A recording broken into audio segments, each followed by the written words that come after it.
رات کا آخری پہر تھا، آسمان پر سیاہ بادل چھائے ہوئے تھے، بجلی چمکی تو ایک بوڑھی عورت کی چیخ سنائی دی۔ نہیں، میرا بیٹا بے قصور ہے، اسے مت لے جاؤ۔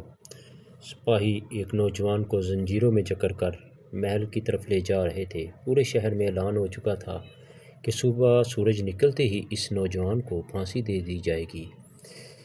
جرم بادشاہ کے خزانے کی چوری۔ لیکن حیرت کی بات یہ تھی کہ وہ نوجوان مسلسل سکون سے صرف ایک جملہ دہرا رہا تھا، حسبنا اللہ و نعم الوکیل، نعم المولا و نعم النصیر۔ لوگ حیران تھے، موت سامنے کھڑی تھی مگر اس کی آواز میں خوف نہیں تھا۔ آخر اس کلمے میں ایسا کیا راز تھا؟ اور اگلی صبح جو ہوا اس نے بادشاہ، وزیر اور پورے شہر کو ہلا کر رکھ دیا۔ بہت پرانے زمانے کی بات ہے، خراسان کے ایک عظیم شہر پر ایک طاقتور بادشاہ حکومت کرتا تھا۔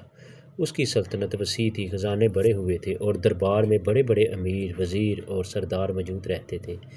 مگر بادشاہ کا ایک مسئلہ تھا، وہ جلد فیصلہ کر دیتا تھا، کبھی تحقیق مکمل نہ کرتا، بس جو سامنے آیا اسی پر حکم سنا دیتا۔ اسی شہر کے ایک غریب محلے میں حمزہ نام کا ایک نوجوان رہتا تھا۔ باپ بچپن میں فوت ہو گیا تھا، ماں نے سلائی کر کے اسے پالا۔ غربت تھی مگر ایمان بہت مضبوط تھا۔ حمزہ کی ماں ہمیشہ ایک بات سکھاتی تھی، بیٹا جب دنیا کے سارے دروازے بند ہو جائیں نا تو ایک دروازہ ہمیشہ کھلا رہتا ہے، اللہ کا۔ تب پڑھنا حسبنا اللہ و نعم الوکیل، نعم المولا و نعم النصیر۔ حمزہ ہر مشکل میں یہی پڑھتا۔ ایک دن بادشاہ کے خزانے سے قیمتی جواہرات غائب ہو گئے، پورا محل ہل گیا۔ وزیر اعظم نے فوراً سپاہیوں کو حکم دیا، چور کو تلاش کرو ورنہ تم سب سزا پاؤ گے۔ سپاہی شہر بھر میں پھیل گئے۔ اصل چور وزیر کا بھتیجا تھا مگر وزیر اسے بچانا چاہتا تھا، اسے کسی بے گناہ کی ضرورت تھی، ایسا شخص جو کمزور ہو، جس کی کوئی آواز نہ ہو۔ اسی دوران حمزہ محل کے قریب مزدوری کر کے واپس جا رہا تھا، اس کے کپڑوں پر گرد تھی، ہاتھ میں اوزار تھے۔ سپاہیوں نے اسے دیکھا، یہی ہے، شکل سے مشکوک لگتا ہے۔ تو حمزہ حیران رہ گیا، میں نے کچھ نہیں کیا، مگر کسی نے کچھ نہ سنا تھا، اسے پکڑ لیا گیا۔ وزیر نے جھوٹے گواہ کھڑے کر دیے، دربار لگا، حمزہ کو پیش کیا گیا۔ بادشاہ نے سخت لہجے میں پوچھا، قبول کرتا ہے جرم؟ حمزہ نے نظریں جھکا کر کہا، میں بے قصور ہوں حضور۔ وزیر آگے بڑھا، جہاں اپنا ثبوت موجود ہے یہی چور ہے۔ بادشاہ نے بغیر تحقیق فیصلہ سنا دیا، صبح پھانسی دے دی جائے۔ دربار خاموش ہو گیا، صرف ایک آواز آئی، حسبنا اللہ و نعم الوکیل۔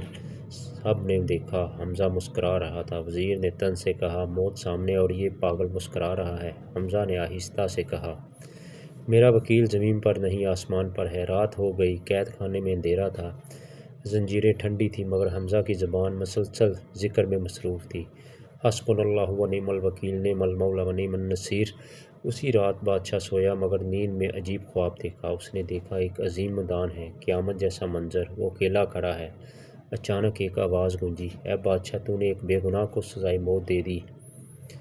بادشاہ کانپ گیا، سامنے نور سے بھرا ایک بزرگ نمودار ہوا۔ انہوں نے کہا، کل اگر تو نے تحقیق نہ کی تو تیرا تخت ختم ہو جائے گا۔ بادشاہ چیخ کر جاگ اٹھا، پورا جسم پسینے میں بھیگا ہوا تھا۔ صبح پھانسی کا میدان تیار تھا، شہر جمع تھا، حمزہ کو لایا گیا۔ جلاد نے رسی تیار کی، بادشاہ بھی آیا مگر رات کا خواب اسے بے چین کر رہا تھا۔ اس نے آخری بار پوچھا، کیا آخری خواہش ہے؟ حمزہ نے کہا، صرف 2 رکعت نماز اور ایک دعا۔ اجازت مل گئی۔ نماز کے بعد حمزہ نے ہاتھ اٹھائے، یا اللہ، تو جانتا ہے میں بے قصور ہوں، اگر آج میرا خون بہا تو سچ کو ظاہر کر دے، تو بہترین کارساز ہے۔ پھر بلند آواز میں پڑھا، حسبنا اللہ و نعم الوکیل، نعم المولا و نعم النصیر۔ اچانک آسمان پر زوردار گرج ہوئی، لوگ سہم گئے۔ اسی لمحے محل کی طرف سے ایک سپاہی دوڑتا ہوا آیا، روک دو، روک دو۔ سب رک گئے۔ سپاہی چیخا، یہاں اپنا اصل چور پکڑا گیا۔ مجمع میں شور مچ گیا۔ کون؟ سپاہی نے کانپتے ہوئے کہا، وزیر کا بھتیجا۔ بادشاہ کی آنکھیں پھیل گئیں، وزیر کے چہرے کا رنگ اڑ گیا۔ جھوٹ، یہ جھوٹ ہے، مگر سپاہی نے چوری شدہ جواہرات پیش کر دیے۔ بادشاہ غصے سے لرز اٹھا، وزیر، تو نے بے گناہ کو مروا دیا ہوتا۔ وزیر گھٹنوں پر گر گیا، معاف کر دیجیے۔ بادشاہ گرجا، اسے قید کر لو۔ سپاہیوں نے وزیر کو پکڑ لیا، پورا مجمع ساکت تھا۔ بادشاہ خود حمزہ کے پاس آیا اور وہ کام کیا جو کسی نے کبھی نہ دیکھا تھا۔ اس نے ایک غریب نوجوان کے سامنے سر جھکا دیا۔ مجھے معاف کر دو، میں نے جلد بازی کی۔ حمزہ کی آنکھوں میں آنسو آ گئے۔ میں نے آپ کو معاف کیا کیونکہ میرے رب نے مجھے بچا لیا۔ بادشاہ نے پوچھا، جب سب ختم لگ رہا تھا تب بھی تم نہیں ٹوٹے، کیسے؟ حمزہ مسکرایا، میری ماں نے سکھایا تھا جب کوئی ساتھ نہ دے تب یہ پڑھنا، حسبنا اللہ و نعم الوکیل نعم المولا و نعم النصیر، یعنی اللہ ہمارے لیے کافی ہے، وہ بہترین کارساز ہے، بہترین مولا اور بہترین مددگار ہے۔ بادشاہ خاموش ہو گیا۔ یہ الفاظ سیدھے اس کے دل میں اتر گئے۔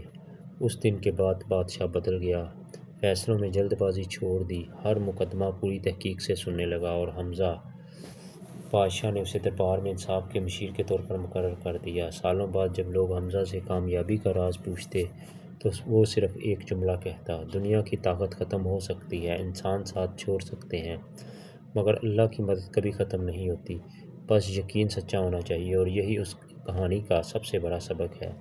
جب حالات چیخ چیخ کر کہیں کہ اب کوئی راستہ نہیں، تب مومن کا دل کہتا ہے، حسبنا اللہ و نعم الوکیل نعم المولا و نعم النصیر، کیونکہ جہاں انسان کی طاقت ختم ہوتی ہے وہیں سے اللہ کی مدد شروع ہوتی ہے۔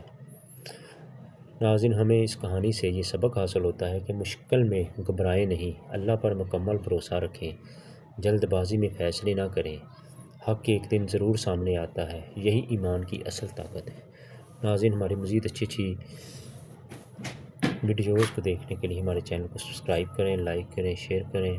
اللہ آپ سب کے لیے بہت بہت ثانیہ پیدا فرمائے۔ بہت بہت شکریہ۔ اللہ حافظ۔